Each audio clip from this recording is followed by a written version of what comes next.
And now, Daljit Dhaliwal. The world's seas and oceans are full of trash, especially plastic, and environmentalists say the pollution is getting worse by the day. The massive amount of floating debris is causing a wide spectrum of ecological, economic and health concerns. Here to discuss the growing problem of marine litter is Amy Fraenkel of the United Nations Environment Programme. Amy, welcome to the programme. Thank you very much. Why don't you start by telling us how extensive is marine pollution?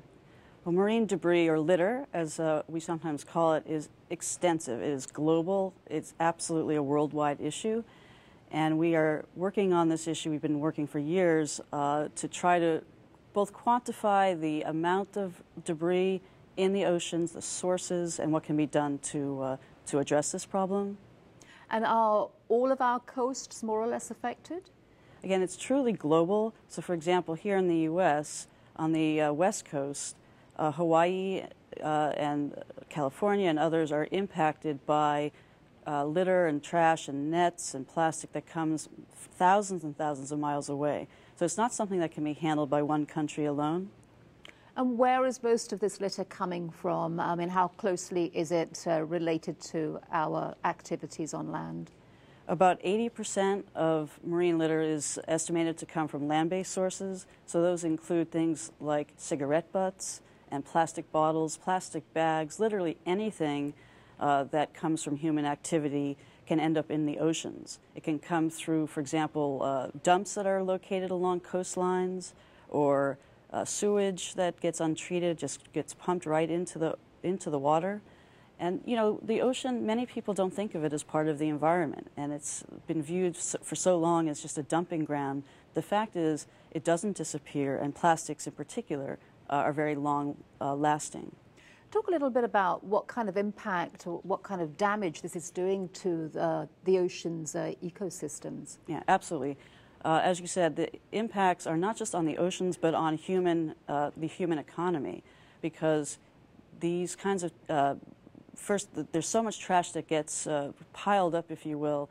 It can capture fish. For example, there's what's called ghost gear, ghost fishing gear. So if you abandon your gear in the water, often it keeps fishing, even though humans are not taking those fish. And in fact, there was an estimate of about 10% of all marine litter is in fact ghost fishing gear. In the local resource, the Chesapeake Bay, there was an estimate that about 10% of the fishery was being fished by ghost gear. So it has an incredible impact on the fishery. It also has an impact on tourism. Countries, you know, it's one of the greatest growing sectors in the world, and yet, you know, we're polluting our own economic benefit, if you will, by having trash on the oceans, often, again, in places that might be clean themselves, but they receive trash from elsewhere. And talk a little bit about the Great Pacific garbage dump. Where is it? How big is it? I mean, how far does it extend? Yeah, there is it's called a gyre, which is this incredible confluence of the ocean currents that literally turns around in the Pacific. And what it does is pull trash, kind of like a cyclone in the ocean, if you will, pulling trash from all around the basin in the Pacific.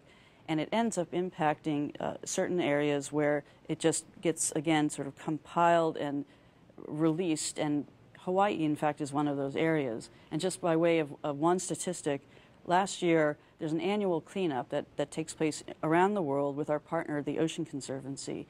And I believe 104 countries at this point are taking part in a cleanup one time per year, annually. Last year, 5 days of cleanup, and they pulled out 41 tons just off the Big Island in Hawaii, tons of plastic and netting. And so really the key is prevention.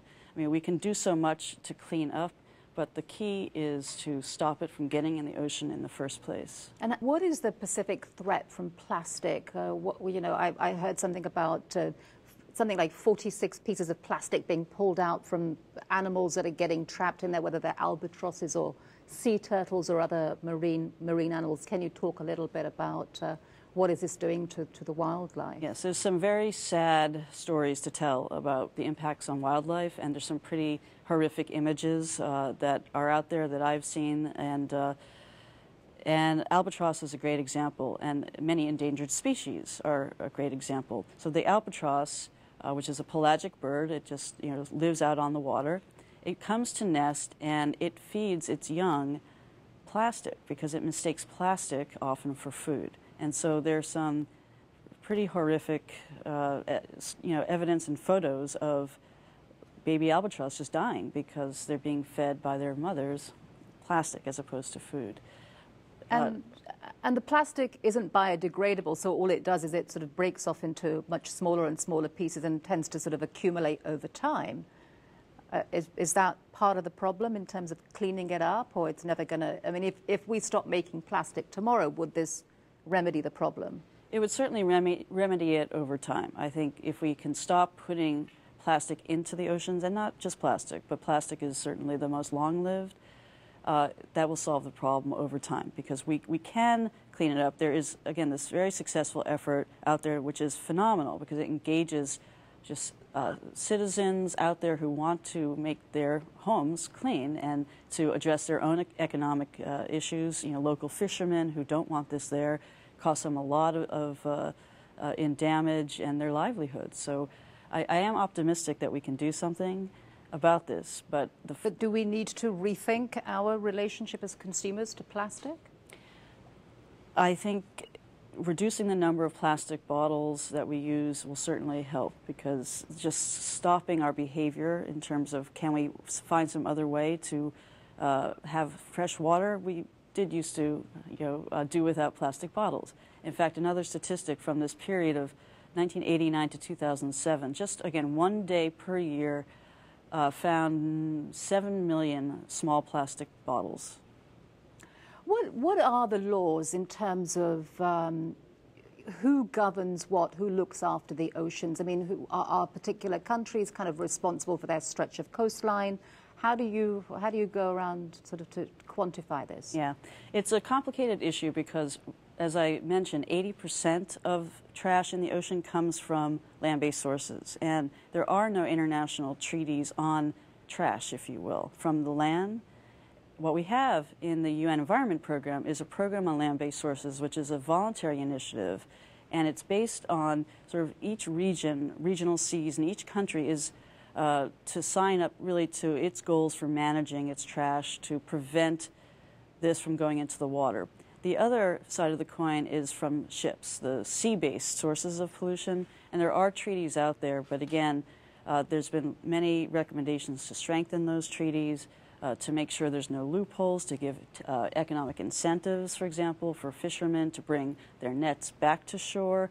It certainly needs a great more attention internationally. All right, Amy Fraenkel, thank you very much for joining us. Thank you. It's been a pleasure.